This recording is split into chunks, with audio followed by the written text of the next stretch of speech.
Hello friends, welcome back to my channel Akshaya life style. இன்றைக்கி நம்ம புலாவ் எப்படி செய்யறதுன்றது தான் பார்க்க போகிறோம். அதாவது தேங்காய் பால் சாதம் அப்படின்னு நம்ம சொல்லுவோம் இல்லையா, அந்த வெஜிடபிள் புலாவ் தான் எப்படி செய்யறதுன்னு சொல்லிட்டு நம்ம பார்க்க போகிறோம். ஸோ வாங்க வீடியோக்குள்ளே போகலாம்.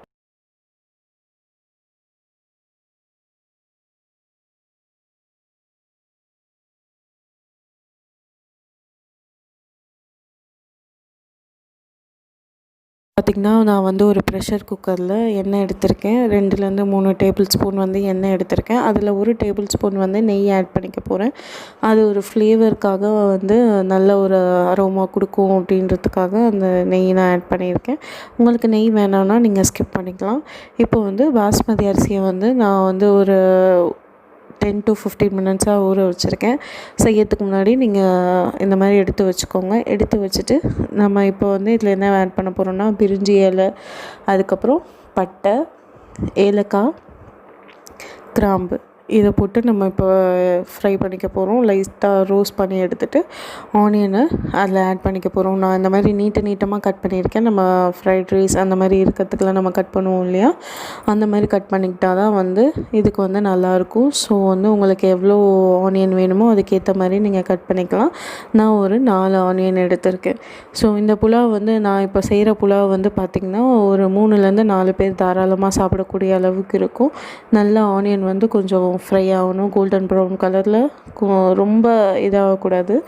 பட் ஆனால் அந்த கலர் சேஞ்ச் ஆகணும். ஸோ அந்த அளவுக்கு நம்ம நல்லா ஃப்ரை பண்ணி எடுத்துக்க போகிறோம். ஆல்ரெடி எல்லா வீடியோஸ்லேயும் சொன்னது தான், ஆனியன் நல்லா குக் ஆகணும்னு நினச்சிங்க, சீக்கிரம் குக் ஆகணும், ஒர்க் போகிறீங்க, ஸ்கூல் டென்ஷனில் நீங்கள் சமைக்கிறீங்க அப்படின்னா அதில் ஆனியன் வதக்கும் போதே நீங்கள் சால்ட் ஆட் பண்ணிட்டிங்கன்னா ஆனியன் சீக்கிரம் வதங்கிடும். அதே மாதிரி தக்காளியை போட்டு நீங்கள் ஃப்ரை பண்ணும்போது தக்காளி சீக்கிரம் மேஷ் ஆகணும்னு நினச்சிங்கன்னா ஒரு 1/2 டீஸ்பூன் மஞ்சத்தூள் அதில் சேர்த்திங்க அப்படின்னா தக்காளி சீக்கிரமே மேஷ் ஆகிடும். ஸோ இது ஒரு சின்ன டிப்ஸ், யூஸ்ஃபுல்லாக இருந்துச்சுன்னா ட்ரை பண்ணி பாருங்கள். இந்த அளவுக்கு நல்லா ஆனியன் ஃப்ரை பண்ணிகிட்டே இருக்கணும். சால்ட்டு போட்டுட்டு, ஃபுல் சால்ட்டையும் நீங்கள் போடணுன்னு அவசியம் இல்லை. ஆனியன் வதங்குற அளவுக்கு நீங்கள் சேர்த்துட்டு லாஸ்ட்டாக கூட நீங்கள் சேர்த்துக்கலாம். ஸோ இந்த ஸ்டேஜ் இப்போ தெரியுதுங்களா, இந்த அளவுக்கு கலர் மாதிரி இருந்தால் போதும். இப்போ இதில் நான் ஒரு 3 பச்சை மிளகாய் சேர்த்துக்கிறேன்.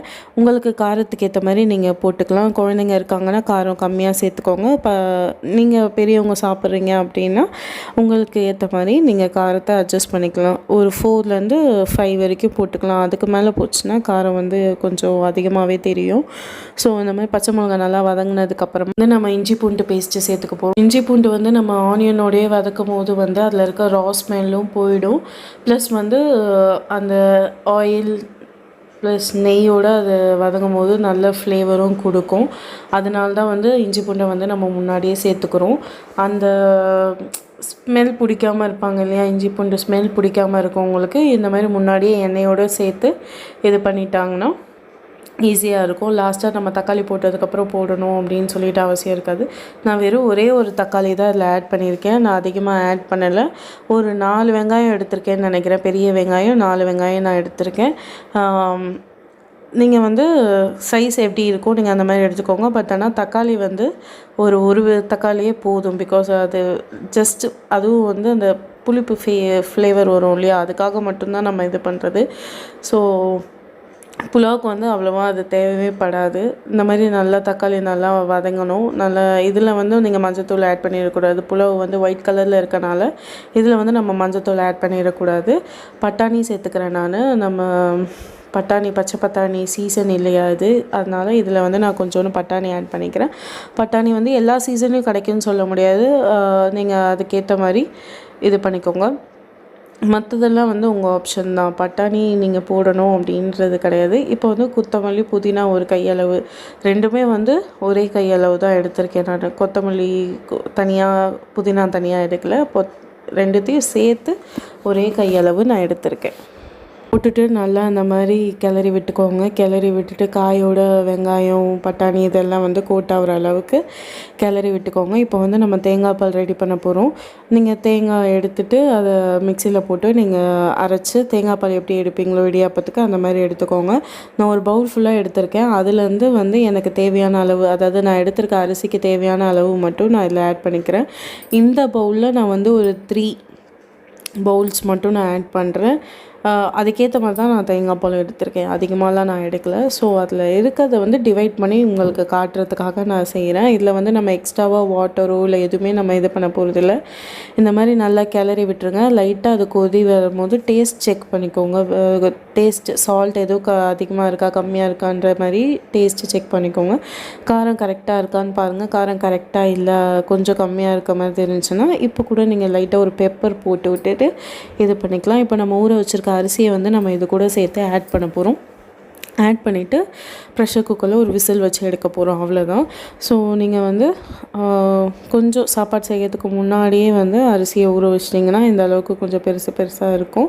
அதுக்கேற்ற மாதிரி நீங்கள் இது பண்ணிக்கலாம். அரிசியோட பிராண்டு நீங்கள் எடுக்கிறத பொறுத்தும் இருக்குது. அது எவ்வளோ சீக்கிரம் ஊறணும் இல்லை எவ்வளோ நேரம் ஆகுன்றது அந்த பிராண்டை பொறுத்தும் இருக்குது.